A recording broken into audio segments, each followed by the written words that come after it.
नमस्कार समस्त को स्वागत। एही मार्गदर्शिका आमे देखिबा जनगणना फॉर्म प्रश्न 17 रु 34 पर्यंत केमिति सठिक भावे पूरण करा जिवो।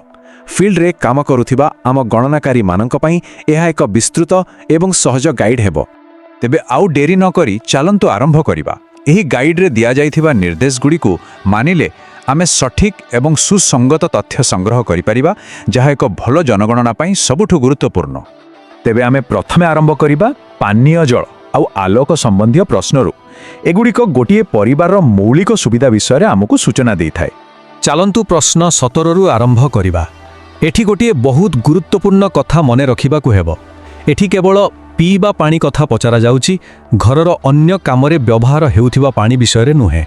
आपरे एही प्रश्नटी केमिते देखा जिवो ताहा एठारे देखा जाइछि। देखि पारुथिबे विशोधित टैप पानी ठारू आरंभ करी झरणा पर्यंत अनेक गुड़िया विकल्प दिया जाइछि। हेले जदि कोनोसी परिवार एकाठी 2-3टा उत्स व्यवहार करूछंती ताहले कोन करिवे? सीधा कथा तांकु पचारंतु वर्षर बेसी भाग समय से माने केउ पानी व्यवहार करंती आउ सही गोटिए उत्स को ही रेकर्ड करंतु। अच्छा, एही विशोधित आउ अणविशोधित पानी भितरे फरक जानिबा बहुत जरूरी। जदि पानी कोनोसी ट्रीटमेंट प्लांट रु आसुछि ताहा हेला विशोधित, किंतु जदि केही घरे पानी को फुटेकी बा फिल्टर करी पिउछंती ताकू आमे अणविशोधित ही धरिबा, कारण मूल उत्सरु एहा विशोधित होई आसी नाही। एही चित्रटी देखंतु। एथिरे हाथ खोला कूଅ, हैंडपंप आउ ट्यूबवेल बा बोरवेल भितरे फरक को भलो भाबरे बुझाई दिया जाइछि। ठीक कोड बाछिबा पई एहा बहुत सहाय्य करिवो। एबे आसीबा प्रश्न 18 को। एठी पचरा जाउछि पानीर उत्सटी केउठी अछि, घर भितरे, पाखरे ना दूररे? हेले एही पाखरे बा निकटरे रो माने कोन? एथिपाई निर्दिष्ट नियम अछि। जेमिति कि सहरांचल पई 100 मीटर भितरे हेले निकटरे हेबो, किंतु गां गहळी रे एही दूरता 500 मीटर पर्यंत धरा जाइछि। तेणु एही पार्थक्य को मने रखिबा जरूरी। प्रश्न 19 हेउछि आलोकर मुख्य उत्स विषय रे। एठी भी सही समान नियम। गत 12 मासर अधिकांश समय कोन व्यवहार हेउथिला ताकू ही रेकर्ड करिबा। आउ गोटे छोट कथा, अन्य तेल विकल्प रे खाइबा तेल आउ अण खाइबा तेल दुईटा जाक आसीबो। ठीक अछि। पानी आउ आलोक परे एबे आसंतु देखिबा शौचालय और स्वच्छता संबंधी किछि गुरुत्वपूर्ण प्रश्न। प्रश्न 20 रे आमको जानिबार अछि परिवारर शौचालय सुविधा विषय रे। चलंतु एहार विकल्प गुडिक उपरे नजर पकाइबा। एठी भागीदारी आउ सार्वजनीन भितरे फरक बुझिबा निहाती दरकार। भागीदारी माने जेतेबेले किछि निर्दिष्ट परिवार मिसी गोटिए शौचालय व्यवहार करंती, किंतु सार्वजनीन माने जहाकू जे केई व्यवहार करि पारिबे। तेनु गोटे भागीदारी शौचालय को केबे भी सार्वजनीन बोली धरा जीवन नाही। एबे असंतु प्रश्न 22 को।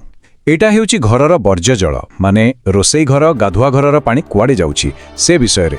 हेले मने रखिबे एथिरे शौचालयर वर्ज्य वस्तु शामिल नुहे। हाँ, जदि दुईटा जाक पाई गोटिए ड्रेनेज व्यवस्था अछि ताहले कथा अलगा। अच्छा, तेबे एक परिस्थिति कल्पना करंतु। जदि गोटिए घरर सबु वर्ज्य जल माने गाधुआ घरर आउ शौचालयर पानी गोटिए बंद ड्रेन को जाउछि, ताहले एही प्रश्नर उत्तर कोन हबो? टिके भाबंतु।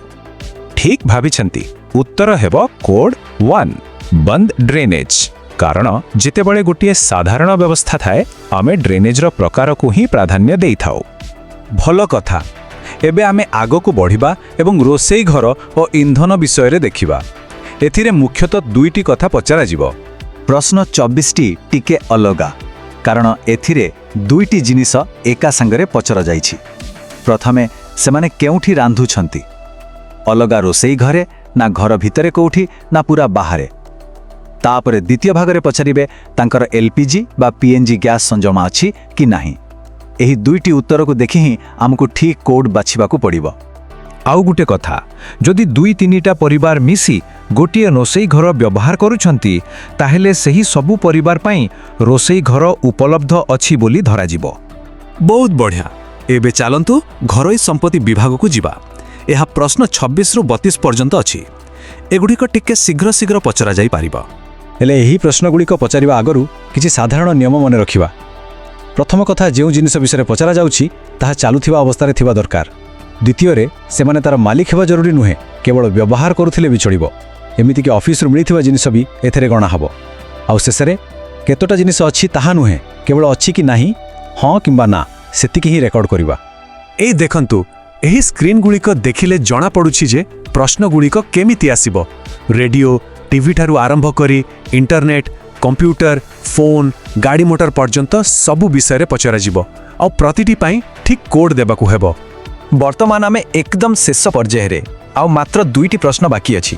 ଏଗୁଡ଼ିକ ବହୁତ ସିଧାସଳଖ କିନ୍ତୁ ରେକର୍ଡକୁ ସମ୍ପୂର୍ଣ୍ଣ କରିବା ପାଇଁ ନିହାତି ଜରୁରୀ। ଆଉ ଏହା ହେଉଛି ଶେଷ ପ୍ରଶ୍ନ 34, ଯାହାକି ବହୁତ ଗୁରୁତ୍ୱପୂର୍ଣ୍ଣ। ଏଠାରେ ପରିବାରରେ ଯେକୌଣସି ଜଣେ ସଦସ୍ୟଙ୍କର ଏକ ଚାଲୁଥିବା 10 ଅଙ୍କ ବିଶିଷ୍ଟ ମୋବାଇଲ ନମ୍ବର ନେବାକୁ ହେବ। ଆଉ ହଁ, ଉତ୍ତରଦାତାଙ୍କୁ ଏହି ଭରସା ଦେବା ଜରୁରୀ ଯେ ଏହି ନମ୍ବରକୁ କେବଳ ଜନଗଣନା ସମ୍ବନ୍ଧୀୟ କାମରେ ହିଁ ବ୍ୟବହାର କରାଯିବ, ଆଉ କୌଣସିଥିରେ ନୁହେଁ। ଏହା ଆମକୁ ପରବର୍ତ୍ତୀ ସମୟରେ ତଥ୍ୟର ଯାଞ୍ଚ ପାଇଁ ସାହାଯ୍ୟ କରିବ।